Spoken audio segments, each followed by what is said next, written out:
370 जो धारा है उसका इस चुनाव से तो मुझे नहीं लगता है कि कुछ लेना देना है। चुनाव जो होते हैं लोकल स्थानीय मुद्दों पर होते हैं और 370 जो धारा था वो तो नेशनल इशू था एक तरह से। कोई भी चुनाव में जीतना और हारना बहुत बड़ी चीज नहीं होती। कश्मीर में तो बीजेपी का कोई योगदान ही नहीं रहा है चुनाव में। बीजेपी की एक ऐसी पार्टी है जो काफी जमीनी लेवल ग्राउंड लेवल पर काम करती है। ये मान के चलिए कि जम्मू एंड कश्मीर एक ऐसा राज्य है जो शुरू से कांग्रेस और पीडीपी के हमेशा रहा है, आज नहीं 60-70 साल से हमेशा है। मोदी जी का जो चेहरा है लोग उसका कहीं ना कहीं बहुत बड़ा सपोर्ट करेंगे। नमस्कार, आप देख रहे हैं सौगन टीवी। 370 धारा हटाने के बाद बीजेपी ने जम्मू कश्मीर से जिस तरह से पहली बार चुनाव हुए लद्दाख परिषद के, उसमें बीजेपी को तगड़ा झटका लगाया। जी हां, कांग्रेस और नेशनल कॉन्फ्रेंस के गठबंधन ने जिस तरह से वहां पर जीत दर्ज की, 8 सीटों पर कांग्रेस और 11 सीटों पर नेशनल कॉन्फ्रेंस ने जीत की। उसके बाद बीजेपी को सिर्फ 2 सीटें मिली और एक अन्य के खाते में मिली। इसी पर जनता से जानते हैं क्या 370 धारा हटाने के बाद जम्मू कश्मीर के लोगों बीजेपी के प्रति गुस्सा है? आखिर क्यों उन्हें सीटें नहीं दी और चुनाव में क्यों उन्हें मतदान नहीं किया? आइए जानते हैं, क्या कहेंगे? ये ऐसा है कि 370 जो धारा है उसका इस चुनाव से तो मुझे नहीं लगता है कि कुछ लेना देना है।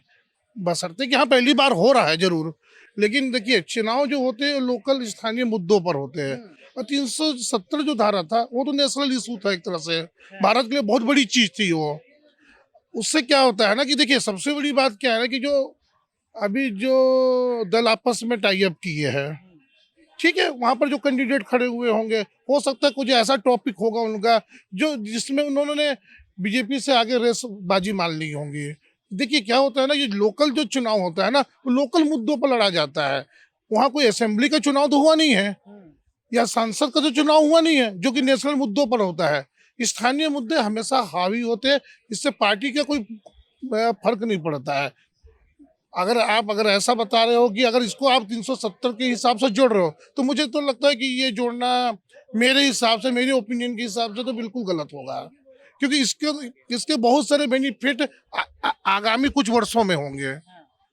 ये अभी तुरंत तो पता चलेंगे ही नहीं कि इसका बेनिफिट क्या है क्या नहीं है। अभी तो धारा लगा है, हटाया गया है। धीरे धीरे वहाँ के लोग इसके फायदे नुकसान उसका आंकलन करेंगे कि पहले हमको कितना फायदा था, अब कितनी हमें आज़ादी मिली है, या कितना डेवलपमेंट विकास हो रहा है, या सेंट्रल गवर्नमेंट हमें कितना सपोर्ट कर रही है। उसके बाद जब ये मतलब ये असेंबली चुनाव में जब ये लड़ेंगे या मैदान में आएंगे उस समय हमें इनका एग्जैक्ट रिजल्ट पता चलेगा।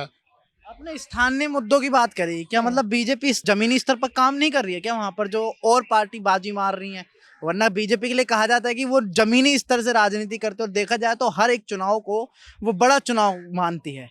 एकदम सही है, आपकी बात सही है। तो मैं शुरू में यही बोल रहा हूँ कि एक्चुअल में क्या, देखिए कोई भी चुनाव में जीतना और हारना बहुत बड़ी चीज नहीं होती है। कभी कभी क्या होता है कैंडिडेट का सिलेक्शन पर भी डिपेंड करता है। कभी कभी उनके जो स्थानीय मुद्दे होते हैं ना पार्टी के मैनिफेस्टो में नहीं भी होते हैं। अगर आप 370 हर चीज को आप 370 के हिसाब से जम्मू एंड कश्मीर में नहीं देख सकते हो, उसका भी व्यापक रिजल्ट नहीं आया है। ठीक है, हटाया जरूर गया है अभी, लेकिन धीरे धीरे कोई भी काम को देखिए, अगर आपके ऊपर कोई चीज अपनाई जाती है तो उसका ना रिजल्ट थोड़ा सा समय आता है। और कांग्रेस वहां शुरू से थी, बीजेपी जम्मू एंड कश्मीर में नहीं के बराबर थी। जम्मू में तो कुछ भागों में थी भी, कश्मीर में तो बीजेपी का कोई योगदान ही नहीं रहा है चुनाव में।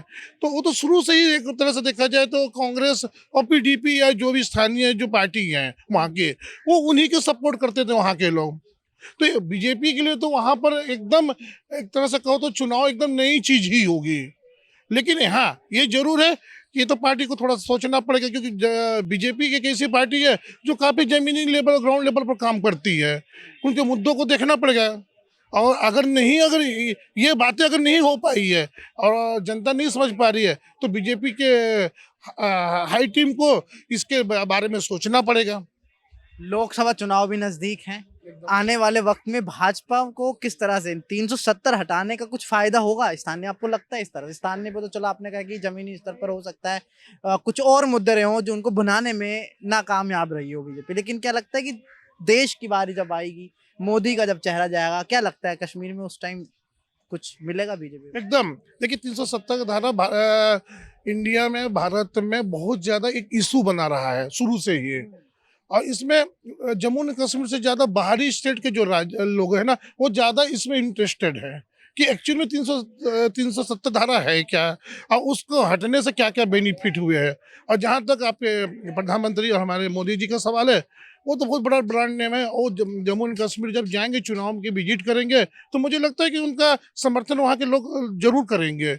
ऐसा नहीं है कि बीजेपी वहाँ पर बिल्कुल जीरो है, लेकिन ये है, ये मान के चलिए कि जम्मू एंड कश्मीर एक ऐसा राज्य है जो शुरू से कांग्रेस और पीडीपी के हमेशा रहा है, आज नहीं 60-70 साल से हमेशा है। बीजेपी के लिए वहाँ पर होमवर्क करना बहुत अलग टाइप का है। ठीक है, 370 हटा देना, उसका बेनिफिट ये बीजेपी को जरूर मिलेगा कहीं ना कहीं चुनाव में, मेरे हिसाब से, मेरा यही सोचना है।